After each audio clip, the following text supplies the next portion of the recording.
just because it'd be the end of the day. And I, just like Rand Fishkin would, he'd force himself, no matter how tired he was, to write that blog post or make that piece of content.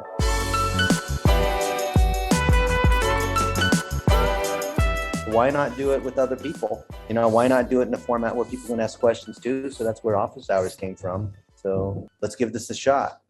Let's do it. So my favorite thing to do is to share my screen, because we like to teach from example. A lot of people just talk about stuff, but I'd rather just show it. And we look at my feed from the last few days. You'll see I'm with the super connector of Pakistan, Rehan Alawala, and I'm tagging other people that I'm meeting. He's tagging me. What could be stuff like, you know, I tagged Josh Nelson yesterday for his birthday. We can see all these people are engaging, which is great, right? But then along the way, I'm interviewing other people and sharing parts of the experience. And it could be like this, you know, Rehan got banned yesterday.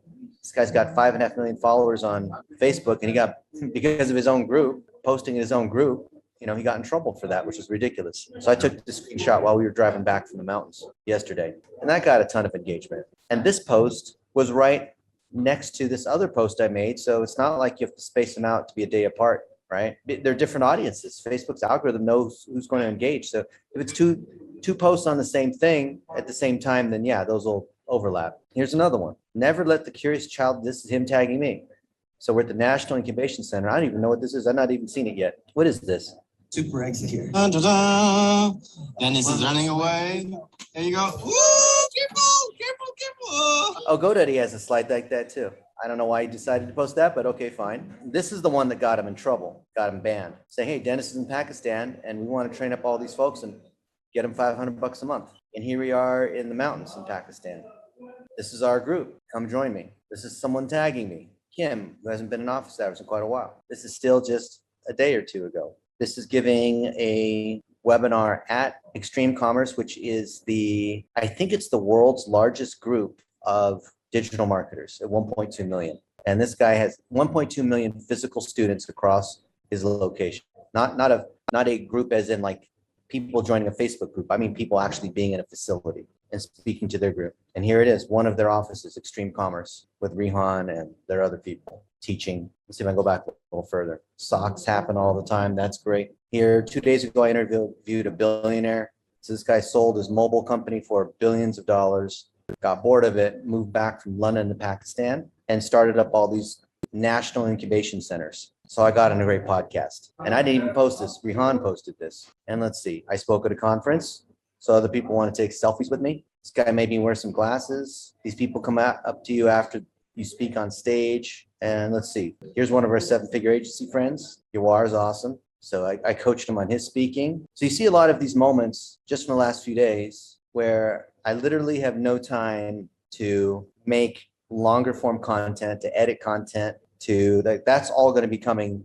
That normally comes a few weeks after doing it. So, and I'll show you, that's where I want to show you. So, but what I'm first showing you is the live, raw, real-time posting of content, where I don't worry about trying to space it for one per day. I don't have a calendar. I'm not using hashtags. I'm merely going for authenticity that still has something helpful and engaging enough for people to be able to engage on. I'm not doing it solely for engagement, but engagement is one proxy of relevance. So when I was and that's on your personal one. What do you do on your business profile one, the other Dennis one?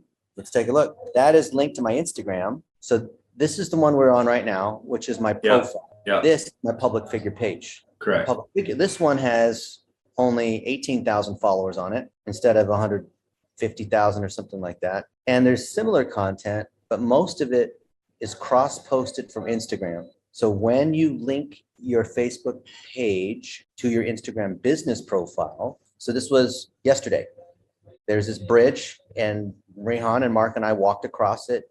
You can't really tell, but it is a long way down. It is like you're dead if you accidentally, and I'm a little fat too.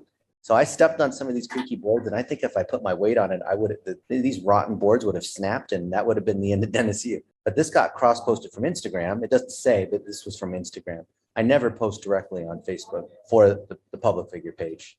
The only time I post directly on Facebook is if it's in a group or if it's on my profile. This, you can see, this is cross-posted from Instagram. These are all boostable, of course. Here's an article that I wrote on influencive. So that's giving us more likes, shares, and comments. Here is just some random stuff. I think this is also Instagram. There's not as many posts here. So now we're back almost a month ago now, and we've only gone 15 posts or so. But most of my Instagram is just lightweight moments because it's just posted from Instagram, right?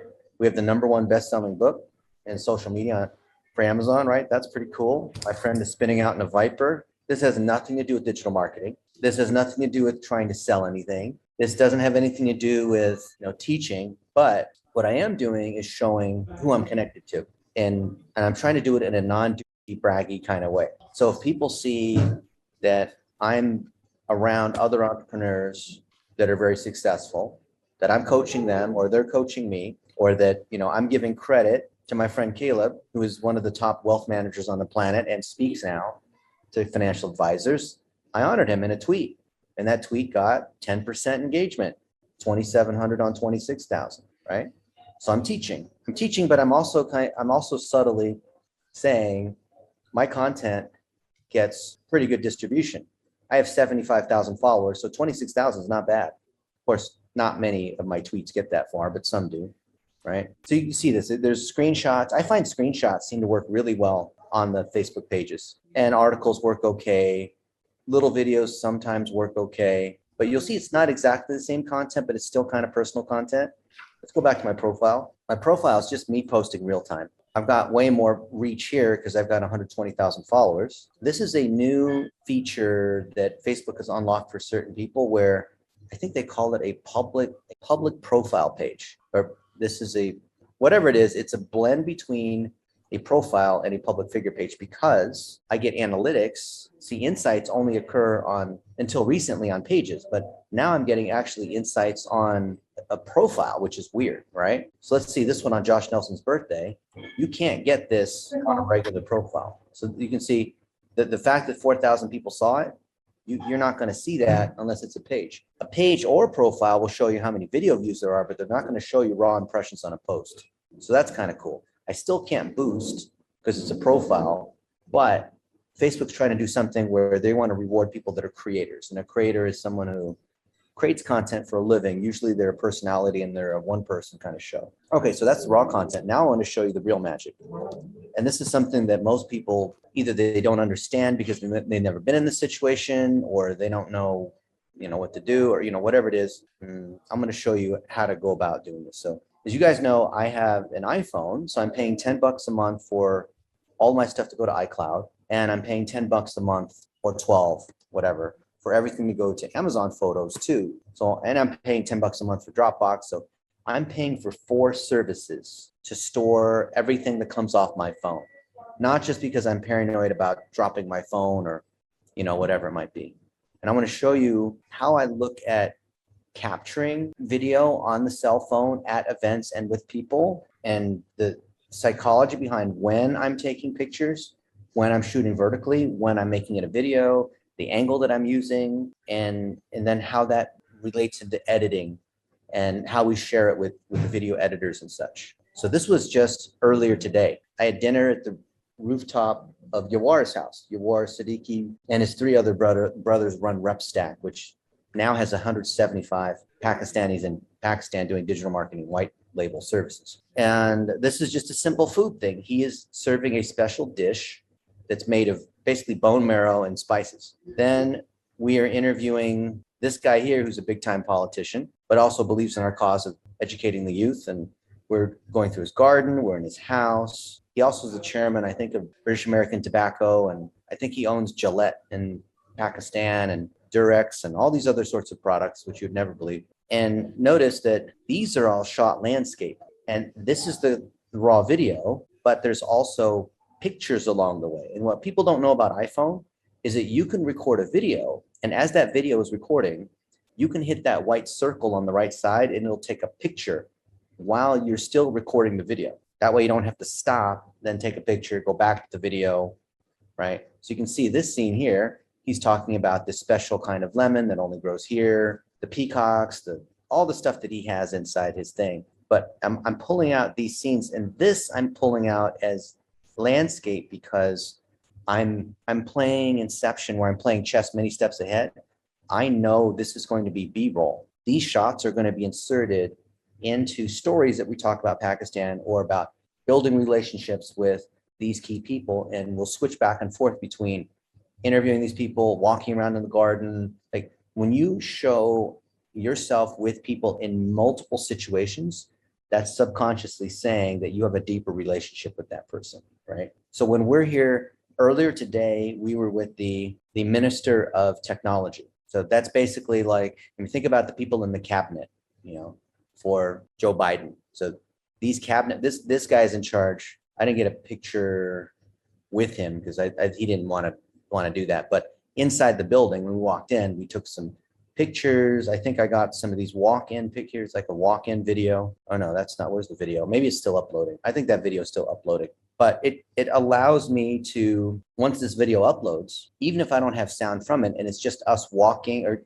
taking the elevator to the top floor, walking past rows and rows of security and whatever it is, all the way into the big boss's office in the corner, I can still narrate over it by saying, it was an honor to meet with so-and-so, where we were trying to convince them that, we need to bring PayPal into Pakistan, or Amazon Turk needs to be allowed, or, whatever it is, right? This is one that I recorded in the nicest hotel in Pakistan, which is called the Prince Continental. It's at the top of this mountain. And I had no microphone. It was just my cell phone. And Rihan was giving me a tour. So I want to show you a few angles of how I collected this and why. And even though I didn't have a microphone, how it's actually going to be okay. So let's play this one. I'm going to walk you through what I did. And then I'm going to walk you through Most desserts on stage. are foreign, so Actually, this is the second part. It's the dessert part. Oh, the first part didn't load because not all the videos and pictures will upload right away. And this is true for Google, for Apple, for Amazon. I think Dropbox is faster, but they still have a delay. That's the most maddening thing. I can force it through, but every week I'll come through. Maybe I'll just find the ones that didn't load and I'll just force them to upload. But I don't have a good solution to that. Let me see if I can find another one. Let's see.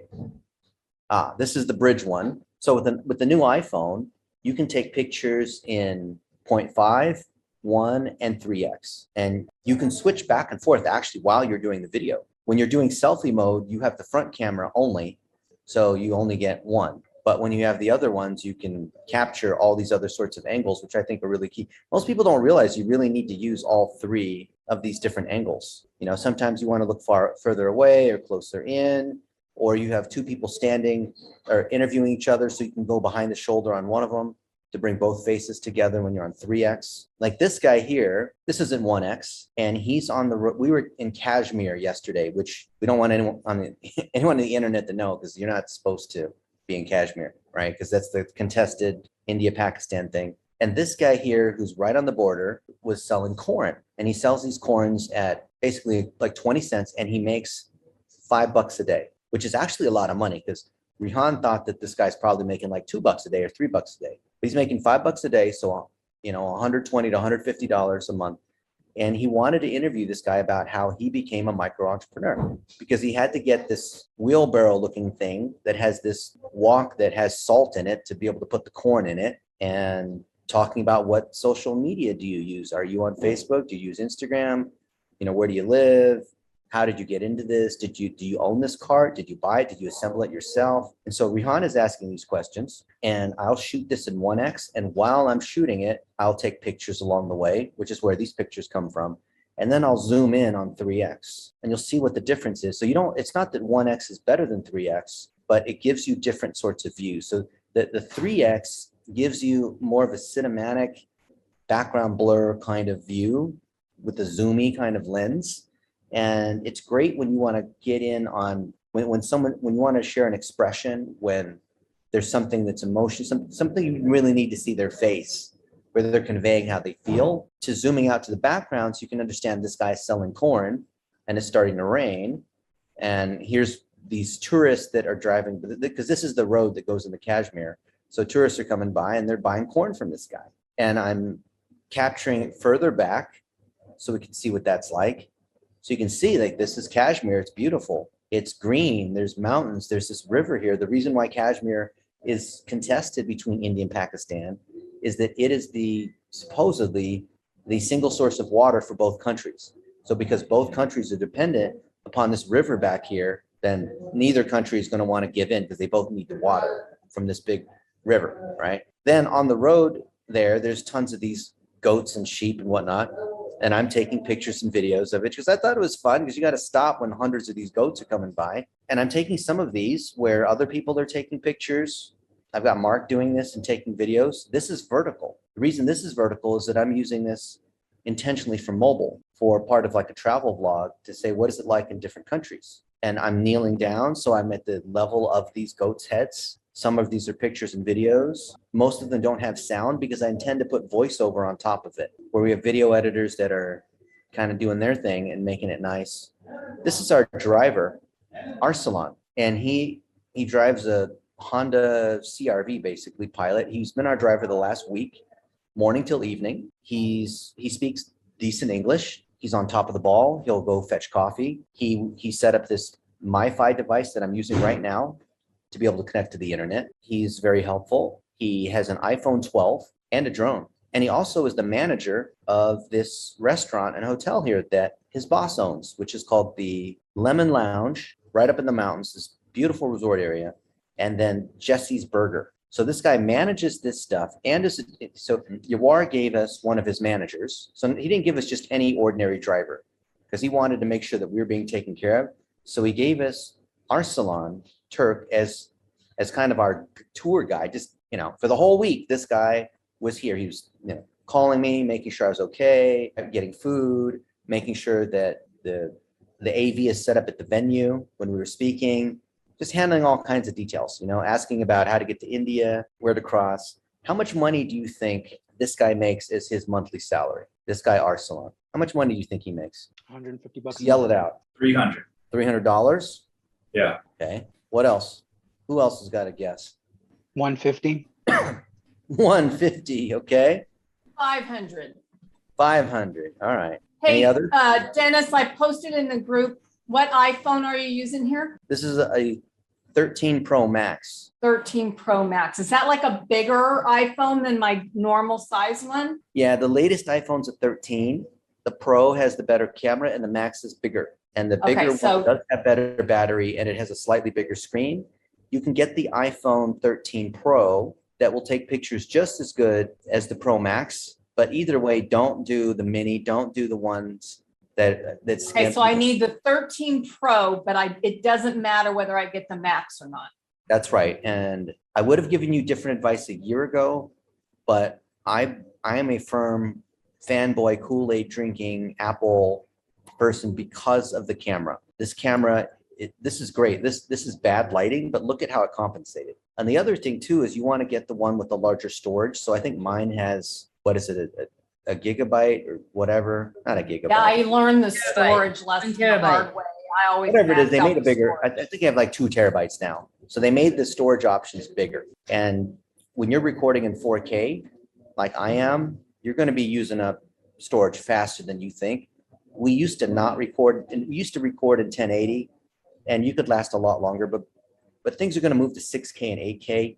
So don't think that just because 2 terabytes seems like a lot today, that in a year or two from now with 5G, that 2 terabytes is going to be enough. You're going to need to move up to 4 terabytes and 8 terabytes and so forth, right? You just have to. And that's actually going to help you in SEO because higher resolution will outperform, and Google will prefer that in search. I promise you that. Google will adjust, just like Netflix adjusts streaming based on your internet speed. You just want to upload in the highest resolution possible, even if your video editors have to deal with processing larger files.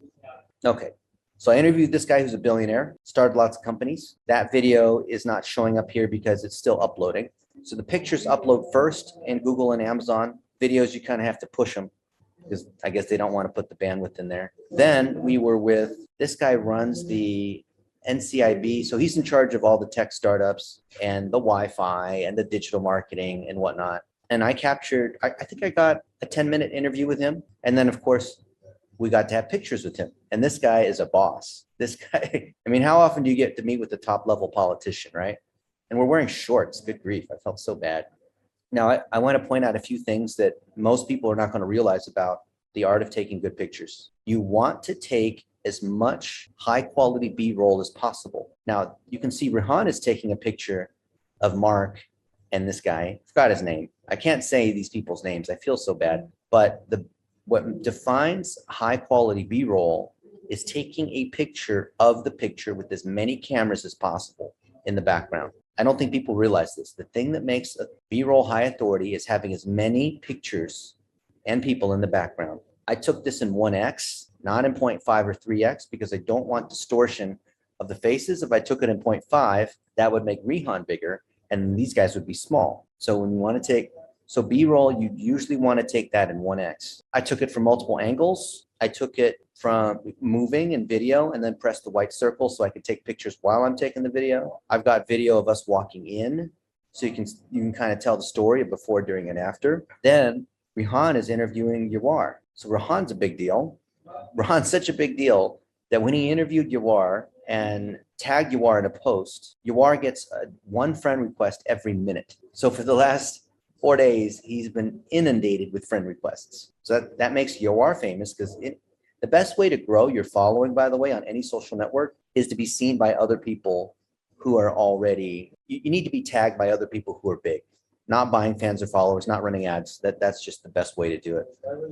Notice here that Rehan is using the Rode Wireless Go 2, which I set up for him. So we got it plugged here on him, and then Rehan has it too. And I'm capturing the B-roll because this B-roll is going to sync with what's on his phone. So our video editors are able to pull that together. Anyone using Adobe Pro can do that. Now I'm going to show you some of these stage moments. This is me with the former head of the CIA here in Pakistan. Don't want to mess with guys like that. So I recorded Rehan giving a speech. And notice this is 0.5, but because it's 0.5, it looks like he's really far away from the stage, right? Then when I'm shooting on stage or shooting someone speaking, I like to have 3x most of the time, because 3x gives you the depth of field, so that if you stand behind the speaker, you're able to get the audience still close enough so you can see.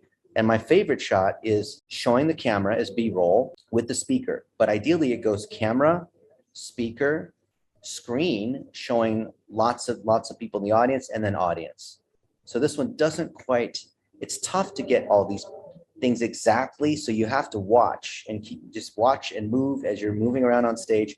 Sometimes you have to get on stage. So you can see these shots here. I shot these. The only way to get this shot is to be on stage. If you're speaking, or if you have a buddy who's speaking, you're not going to get these kinds of shots from the camera in the back or the sides. You need to be on stage. And I shot this one in portrait. I got some of them shot in landscape, some in portrait. These are all taking off of the video while he's doing the video. This is 0.5 from the back of the stage. See how far away the audience is? And he's kind of far away. This is 3x, but it's not a great shot because you don't get the full audience. What you don't want to see are empty seats. Empty seats are really bad because it shows that you're speaking to an empty audience. The vibe is not as good. So you've got to find the right angles that show the most number of people in them. And it's tough because sometimes the lighting here, you can see on the left, is in the way, or there's a lot of spotty parts here. I've seen it where people will take a shot like this and then fill in these empty seats with people. And it's hard to detect unless you're looking for it. Let me show you some of these other angles. I love taking ones where this is close to what I'm looking for. You can see him and then the camera and then him on the screen, but behind him. But what I want to show is a lot of people. So I'm trying these other angles. Maybe I can get it here. Maybe I can get one. This is almost a great shot, right? So you can see this is him speaking. I'm taking this in 1x. Here's the screen. There's screens on either side. Cameraman's here. So there's a cameraman on either side of the stage, and then there's a cameraman in the center. So this, what you see on the screen here, is probably coming from this cameraman that's on the left. And it shows a decent shot. So that's not bad. If I was in closer, this might even be a better one. I think I do have one that's in closer. But then when I zoomed in closer, then it switched to the front camera, which is facing the stage, so I couldn't see the audience. So I'd love to show the audience if I can. By the way, this also is not an ideal picture because notice he's looking to the left and he's on the left. So if you want proper placement, he's going to be on the right. So you never want people, you want to give people enough room to be able to look, if that makes sense. But if I move this to the right, then there's that glaring light there. So there's no way to really get a good shot on this one. This one's better. So you can see if I move too far to the left, there's that huge light that just washes out everything. So here, Rihan speaking. Notice his technique with the microphone.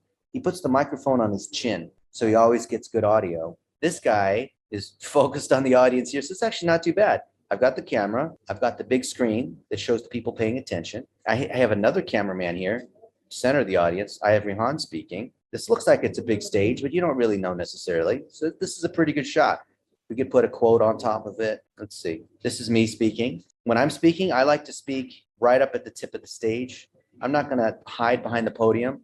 I'm not going to sit down in one of these chairs. This doesn't show the other screens, so it doesn't seem quite as powerful. But if you can show screens and cameras and people, that's powerful. And then over here, it's whited out because the lighting wasn't done right, but whatever. Does that have anything to do with your height? The reason why you don't get behind the podium or anything? I'm not making short jokes. All right, maybe I'm making short jokes, but it's a question. The reason why you don't hide behind the podium is psychologically, that shows you that you're weak. You need to be a lion on the prowl.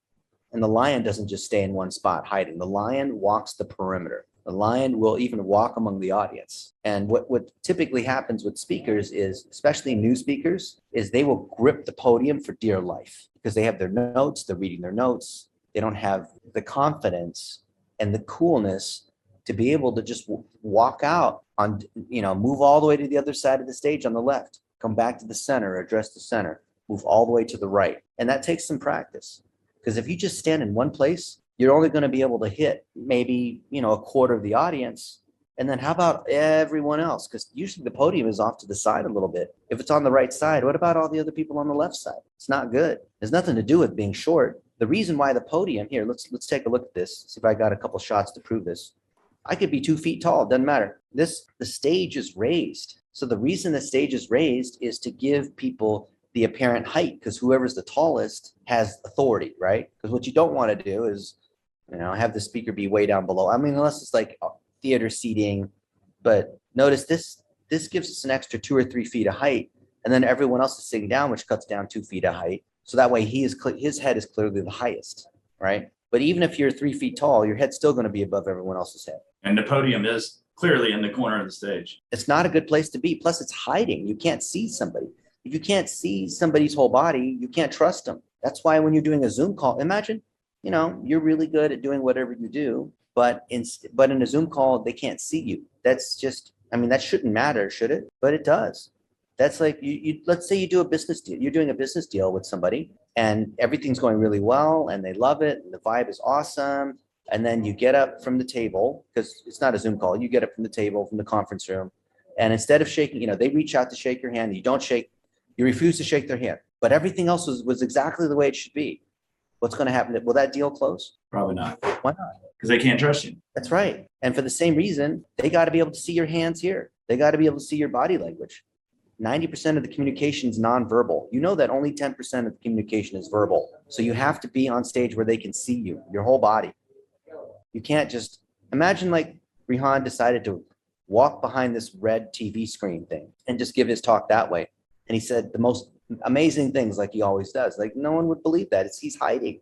You can't hide. Most people hide from the audience. Their body language hides from the audience. Notice I've got an open stance. I'm not afraid, right? But I'm not trying to mansplain either. So all these things are subtle. Let's look at some of these other ones. Hopefully the video didn't upload yet. Well, there's a 7-minute video where each of these people at the table introduces themselves. And everyone here is, this is basically Rihan's inner circle. Each of these people here, on average, has 1 million YouTube followers, has a business that has several million people that are all doing, selling things, starting different kinds of businesses. And we went around the table and they all introduced themselves and said, but they stopped what they were doing to say everything in English just for me, right? Because I don't speak Urdu. That's really awesome. So I'm capturing this. I'm having micro interviews with each of these people. And these will all turn into social media snippets. Because we're going to go from the interview to different bits of B-roll, which can be pictures. B-roll, so if you have a video, the B-roll doesn't have to also be video as well. It can be whatever, right? I'm mentioning this stuff for you guys to know, even though you're not the video editors, because when you have a video editor that's working on your stuff and they don't know, then you have to be able to tell them why not, right? Here's more shots from when Rihan was speaking on the first day. And I was his videographer, right? He asked me to help because he knows I know how to do this. And here's a funny shot. So here he's being asked a question by this guy, and the video camera, this is the camera that's on the left side of the stage shooting. You can see this guy in the purple and Rahan. And then the person who's sitting right to the left of Rahan is me. So this is my head right here. So I'm taking a picture of them taking a video of me, which I think is kind of meta. You know, I could like zoom in or read, you know, the people could see that's me. I was going to turn my face to the side to see if I got another one, like you, so people could tell it's me, like photobomb Rahan, basically. It's like being on the big screen at the baseball stadium where they're doing like fans that are kissing or celebrating. You know, you get your little moment when you're on the big screen, you point up and say, hey, look, we're on the screen, right? Basketball games, they do that sort of thing. Here's another example of capturing B-roll in different angles. Now this is Mark wearing a shawarma, which is the traditional garb, because he wanted to blend in before he was speaking to, you know, whatever. I thought that was a cool thing. And notice someone else was taking the picture, because you can see they're looking off to the side as this guy's taking a picture. But what else do you notice about the picture that I'm taking? I want to make Rahan and Mark look larger than life, so I'm taking it lower. So for short people, if you're concerned about being short, take the picture lower. It makes people look taller and skinnier and all that. The only downside is it can make your face look fatter when you take it from lower. So if you want your face to look good, take it from above. Selfies should come from above.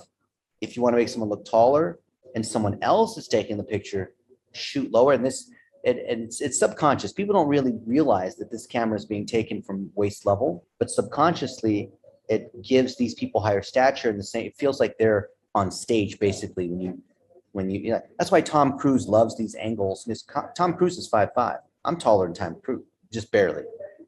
Tom Cruise has shorter actors. He has tricky camera angles to make people think that he's 6 feet tall. Tom Cruise is almost a midget. Did you know that? But because of these angles, you can make him look good. Now, let me show you what I do with Mark. Mark spoke at this conference, and there weren't that many people in the audience because it was morning or something. And in Pakistan, I guess, you know, people don't want to get up in the morning, or, you know, who knows? They don't start on time. There's all sorts of stereotypes in other cultures on they're not as punctual as Americans are, or the Swiss are, or the Japanese are. Now, because there weren't a lot of people in the audience, look, there's not many people in the audience.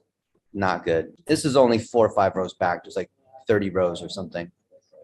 I don't want to show shots like this because when I'm shooting from the audience forward, I shot this bad shot intentionally to teach you guys, because I wanted you to see what people do and why it's wrong when they get shots at a conference. Even if you haven't spoken at a conference yet, you need to know this, because I've had so many friends where they didn't understand this. And it's like, oh, I'm speaking at this conference, you know, I got invited to do a TED Talk or something. Okay, great. And they rush, try to put their slides together, and they're in such a hurry, or they don't have a videographer going because they just, whatever, they just end up screwing it up, and they didn't get the video or pictures, or the only videos or pictures they got were from the event organizer themselves, which is to put the stuff on the camera. And the stuff they got is not conducive to a speaker reel or their brand or whatnot, because it's shot from the back of the room, where they as a speaker are a little dot, right? The larger the room, when it's shot from the back of the room, showing the audience, they're just a dot. You want to be able to show the audience, and you want to show the speaker. So the only way to do that is on stage. So you've got to be able to shoot on stage and in a way to show the audience. Now,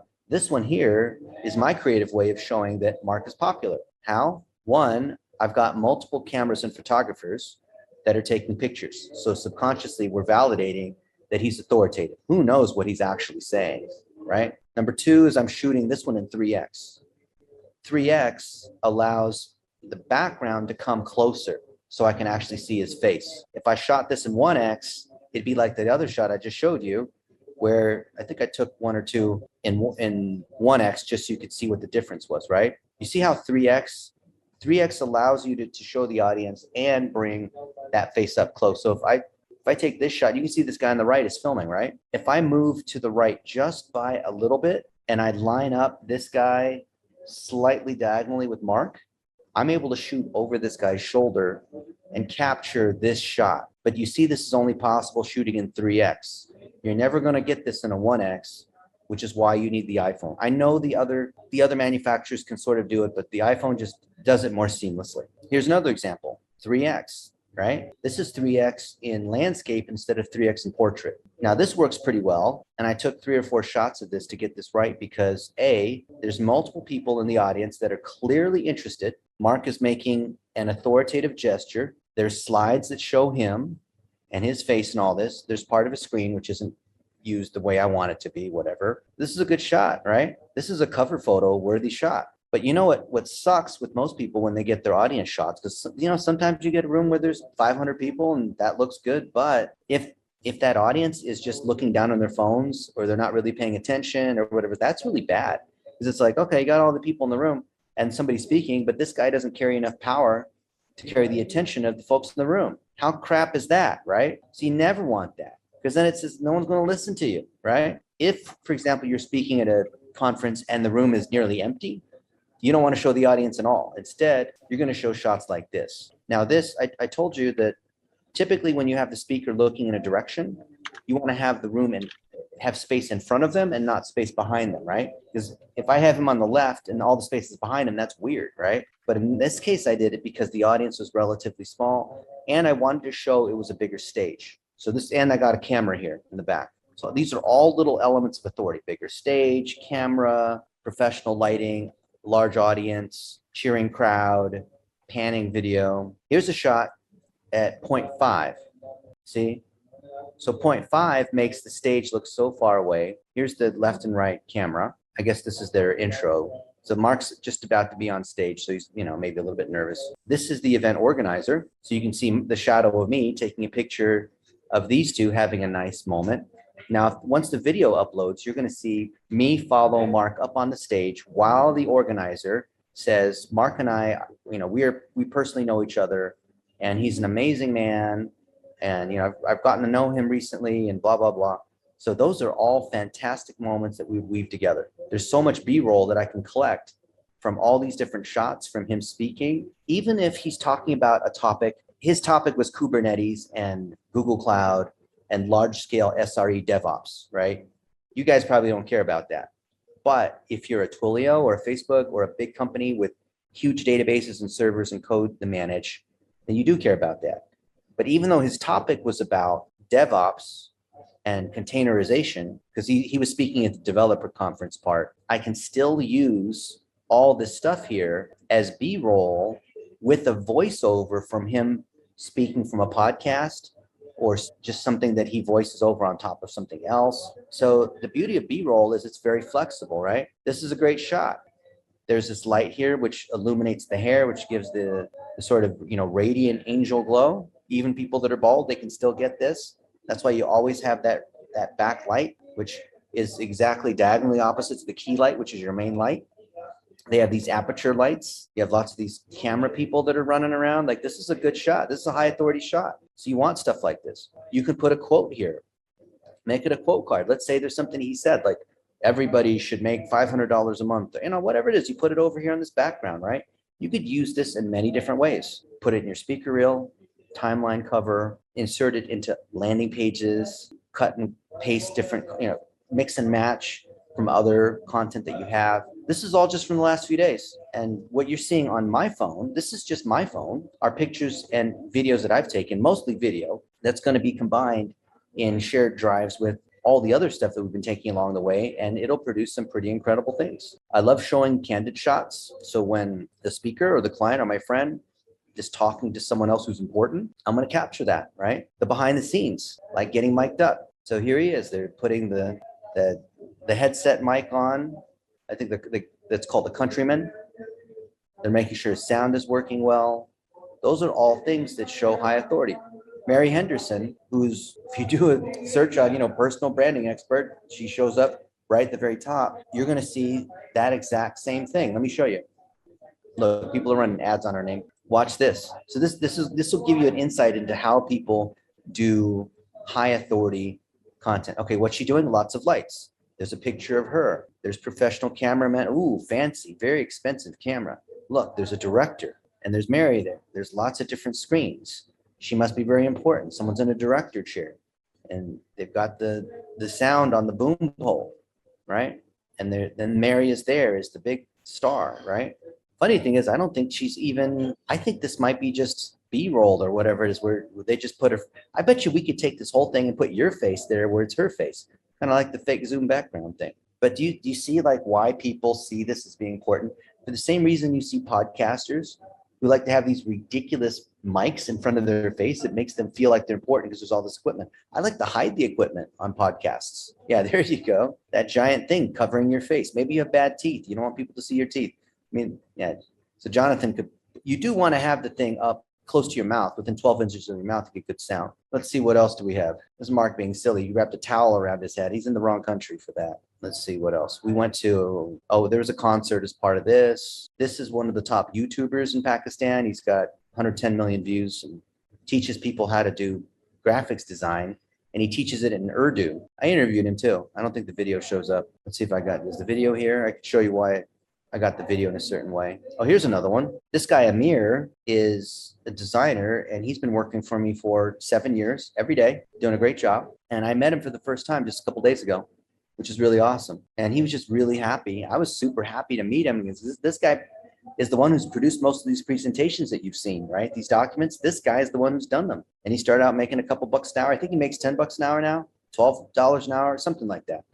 Right. And while I was interviewing this guy, Imran, who's the one in the white, this guy is the one, anyone who does graphics design in Pakistan, they basically worship this guy. So while Imran and I were having a chat, I interviewed him for a few minutes. All these other people were starting to crowd Imran because they all wanted to be around this guy because he's the guru. His name is his mentor. And while there was that crowd, I told the crowd to wait. I said, wait. And I called Amir up and I said, Amir, I want you to take a picture with Imran. So I held the crowd up so that Imran and him could have a picture and talk for a minute. And that was something amazing because this guy, Amir, learned how to do graphics design from this guy. And I was able to arrange time for him to meet his mentor. How cool is that, right? And interview these guys. And I interviewed Amir too. I said, Amir, what have you learned along the way? What advice do you have for somebody who would like to be like you and maybe get a client in America who can pay you more than 50 cents an hour, right? Who could pay you $10 an hour even. What do you need to do? How do you get your skill? So we've got lots of these great stories along the way. And then when it was time for me to speak, I called I called Amir up on stage and said, Amir, tell everybody what is the opportunity for our friends here in Pakistan. And that was the first time he ever spoke on stage. Fantastic, right? So we're capturing all these moments. It could be from the sugarcane guy, right? There's a freaking sugarcane guy on the side of the road. You pay him 30 cents and there's this, What do you think? It's sweet. Yeah. like lawnmower thing. Look at this thing here. He just sticks, it's like a mulcher thing. I don't even know what these things are. Look, he just sticks these things in and it squeezes the juice out of what he does. Yeah. This guy makes $100 a month. That's his salary for doing this. There's pollution on the side of the road because this thing's right on the side of the road, right? Pulled on the side of the road to get this thing, right? And this is just a short moment. You could tell it it's a 15-second story and put it on TikTok, Instagram Reels. Oh, when you walk out from arrivals after freaking 26 hours of flying and being all jet lagged, you feel like you're a celebrity. Look at how many people are here waiting, all just waiting for you. So I'm capturing this, right? This is 0.5. Of course, they all want to offer you a taxi and they want to rip you off. And we did get ripped off. I think we paid $20 to get to our hotel. And later we found out it should have been like $1.50. But whatever. I mean, it was worthwhile. It was a 45-minute drive. I mean, sure, $20. And then we took an Uber the next day. And like basically every Uber ride cost us 200 rupees, which is $1. And then we went to from Islamabad to Rawalpindi for an event and came back, which was a whole day and cab ride. And I made the cab driver wait the whole time because he wanted to. And it was like $3, whatever. See, I'm capturing, this is my jet lag view after 26 hours of flying and no sleeping. I worked on the plane because they had Wi-Fi. But you can see, this is in Doha just a few days ago. Super rich oil city. This is a giant gift box that you can go in and buy toys for your children, shaped like a giant gift box. This place has air conditioning outside. I made a video about the air conditioning outside. Here in Qatar, air conditioning in the streets. These grills are all air conditioning units. So it's 120 degrees outside. It's actually nice and cool. That's it, right? Isn't that neat? I'm just capturing these moments. Nothing special, nothing fancy. Just like that. And I think that's the best way to build your brand, showing moments like that. So when you are able to collect just like I did, because you're on the go, you're busy, you have meetings, you're tired, you don't have time to edit, you don't have time to put things into folders and label them. You just need to be able to collect it in such a way that someone else, like a VA, can grab it from your Amazon photos and automatically be able to edit it and whatnot. So that's what we have going on. So I just wanted to share that part just to show you that you don't need a camera crew. You just need an iPhone and some kind of microphone to be able to collect the video. Learn how to use the iPhone. That rear camera where you have the 3 cameras, the 0.5, 1, and 3x, being able to shoot in different ways, the angles that you're going to shoot. When is B-roll versus A-roll? When do you shoot portrait versus horizontal, right? Vertical, right? Versus landscape. It's important to know that because you're going to build your brand in video from here on out, right? It's all video. Whoever makes video is the one that wins. And we're even with whoever, like the prime minister, and he's getting on the internet. And Rihan was able to convince him to get on Facebook, right? Everyone, it's not too late. It's just starting. And the funny thing is that in some ways, Pakistan is ahead of us because I probably took 300 selfies in the last week at this conference. All these people came up, maybe because I'm a foreigner and most people have never seen a foreigner. So they all want to take a picture, whatever. But think about the opportunity here. Think about maybe, is there some takeaway or aha that you got from seeing what I shared, right? We like to practice what we preach. I'm not just telling you, I literally showed you. I didn't give you a PowerPoint. I literally showed you how I do it. So I got to run in a minute because it's 2 a.m. and I'm exhausted, but I want to share this with you guys and see, like, what do you think? Love to hear your thoughts. Mark, you're nodding. What are you nodding about? Yeah, sorry, I missed the first part of your call. Yeah, no, it's exactly it. Go video. Yeah. $1 a day. Yeah. $1 a day won't work if you don't collect the video because you could have the best knives and all that, but if you don't have the ingredients, it doesn't matter. Exactly. Got to make the video. Yeah, even what you showed 2 weeks ago with Twitter, I had another training session yesterday where a whole different way to use Twitter to find your ideal clients. Like literally, I had no idea you could search Twitter. Yeah. So you want to find somebody that needs what you offer, just search people looking for what your specialty is, and you have a whole list of clients right there. Just start engaging. Yeah. If you're an attorney, you could search for people that got in a car accident and look for it. It's super easy to do. Still works. Yeah. Super. Twitter is actually the best for targeting. All the other networks have killed off the targeting. Yeah. Yeah. It's really, really cool. Love this stuff. Yeah. Thank you, Mark. Jorge, you were going to say something. Yeah, Danny, thank you so much for sharing. I have been following you on all the posts that you're doing, basically trying to understand the psychology behind every post you're doing. I have 2 questions for you. One is, I see that most of the content that you're creating is mainly on your personal profile and not on your public figure. I am kind of confused on that one because as you cannot put the $1 a day on your personal one, why you mainly focus on doing more content on your personal instead of your public figures so you can add money to that? Yeah, that's a good question. So in terms of what I'm posting, the best use of my time, and same for all of us, is to be the content creator and the figurehead, not editing, not posting, not repurposing, not any of the roles in the content factory except for phase 1, which is content production. So the fact that all this video and all this raw material is being collected, now our video editors are going to come in and process, and they will post on the public figure page. That might be months later. It might be several years later, but it's totally okay. So don't think that, you have to post at the same time. Most people get themselves all screwed up because they think, well, Dennis says that we have to hire these video editors and we have to have this whole process and this content factory. So then they never post anything because they think it has to go through this whole editorial cycle. Everything I showed you on my Facebook in the beginning, I just post raw with 0 editing so I'll take that raw content I can use many different ways, which is the whole point of repurposing. I'm able to get the immediate impact by posting raw on my profile, but then as it's being edited, it goes into blog posts. It turns into my Facebook page. It goes to Instagram. It goes to other sorts of places. So you get this chain reaction effect. So it's not like I only wait to the end, and it's not like I only post raw. I'm able to get the best of both worlds, but I need to make sure it gets out immediately because it could, the timing of the moment, because of the nature of conversations and when they happen during events, like during this big event, it was important that I needed to get something out there because that's when people are looking at you. That's when people are meeting you. That's when the other speakers are there. That's when, whatever. So there's a mix of things that are immediate versus later, right? Beautiful. And now I understand more clear what you're doing. And the second question comes behind that one. As you do that, as you're creating that content with your, like a live experience of your day, why you choose to take the video on your phone, upload it on the different drive and places, and then publish instead of doing it live? Why you make the video and then you post it? Why you don't make it live on one shot? Well, there's any reason why? Yeah, because live is when you expect to engage with people live. Live creates notifications for other people. If you do a live that's only 1 minute long, that doesn't give people enough time to join, right? Lives, according to Facebook and people that I know that do a lot of lives, need to be 15 to 20 minutes in order to give people enough time to come in, and you're going to engage with the live. Why would you do a live if you're not going to do that? Unless you're Mark Zuckerberg and you set up the camera as you're grilling and people just watch you grilling and you never interact. It's like, okay, if you're a celebrity and you have a huge audience.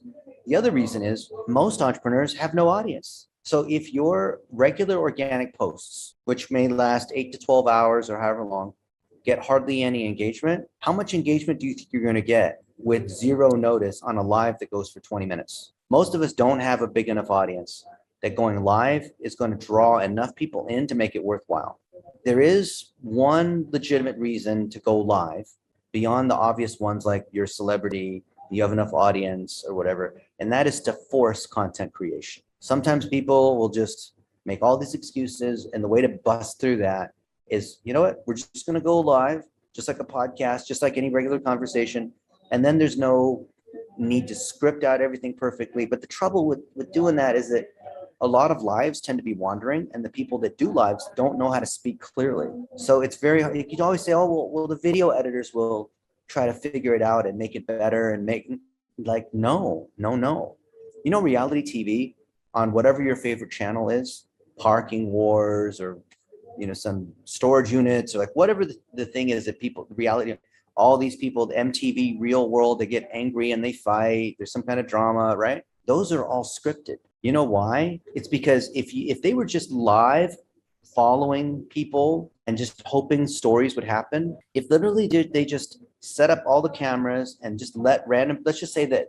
the MTV Real World thing where all these random people live in a house and you expect them to eventually like fight over something, right? If you just allowed it to happen naturally as it would be and let it go for a week or two, you're not going to have a story. It's just going to be boring, right? It's just going to be like somebody comes down and drinks chocolate milk. Somebody didn't, you know, flush the toilet. People, they have a chit chat about, oh, I went to the grocery store. Really? Was anything on sale? So there's a song that goes da da da da da da da da da da da da da. And I was sitting on the corner, and you think like something dramatic's about to happen. Like, no, I was sitting in the corner. I went inside. This man looked like he was gonna buy a coffee, but he didn't buy the coffee. And then it's raining. And it's like this whole song goes on with the anticipation of something about to happen. Nothing happens. And that's what happens with people that think they're gonna go live.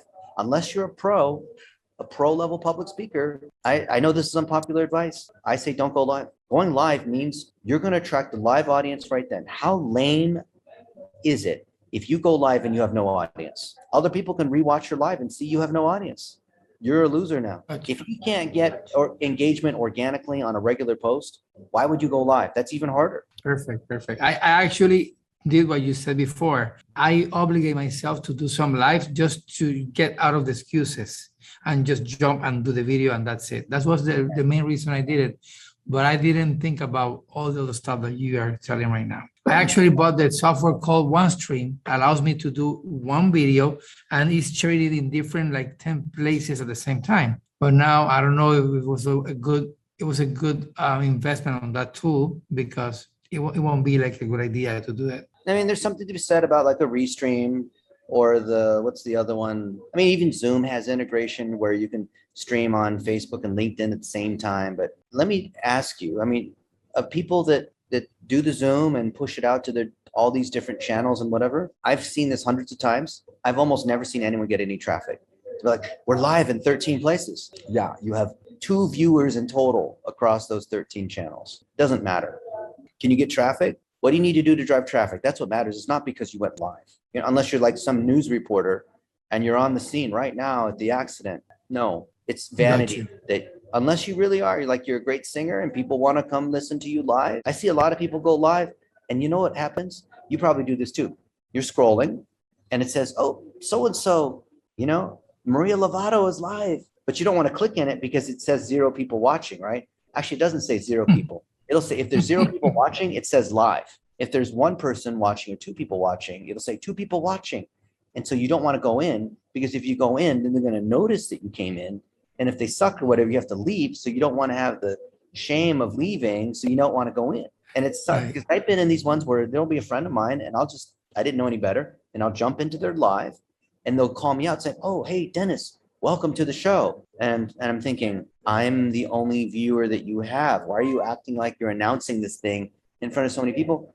And then it'll say, live, 1 person watching. Oh, that's me. So if I leave, they go to 0. I guess I have to stay for a little while, maybe until a couple more people come, and then I can leave. So that's what happens with 99% of lives. Nobody's there. Okay. If anyone has anything different, I'd love to hear it.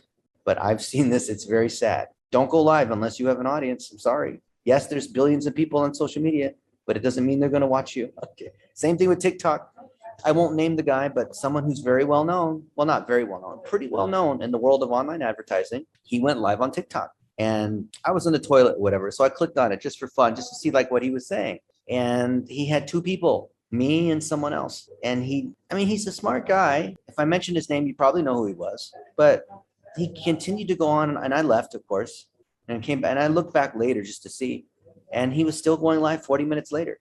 And then I saw his TikToks, and because he's trying to claim that he's a TikTok ads expert. And I looked at his last lives, and they all have no. I think he disconnect. He's gone. Yes. Must have passed out. That must have been his ending. Yeah, we just lost him. Yeah. We. Let's see if he comes back. So one of my VAs that I've worked with for quite some time, he works out of Pakistan, and one of the consistent issues is that their infrastructure is just not consistent. So effectively, their internet drops consistently on and off, and sometimes it'll last for hours. So he might come back quickly, he might not come back at all.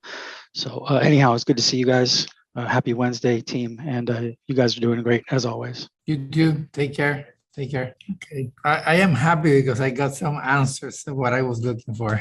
I was very confused on why he was getting most of the content on the personal instead of the public figure. And now I finally understood. He's back? Can you hear me? Yes. Yep. Yes, we hear you. I'm on my phone now. I guess we went so long, my laptop died. No battery? Yeah. Well, I've been away the whole time in meetings. So my laptop didn't have any power. Now I get to go to bed. It's 2 a.m. and I'm going to start tomorrow morning and go to Lahore. All right. Cool. Awesome insight, Dennis. So thank you. Thank you, Dennis. Thank you so much. Yeah, very clear information. Yeah. Very valuable. Appreciate you guys. Thanks, Dennis. All right. Safe Good travels, night. man. Enjoy your trip. Appreciate Take care.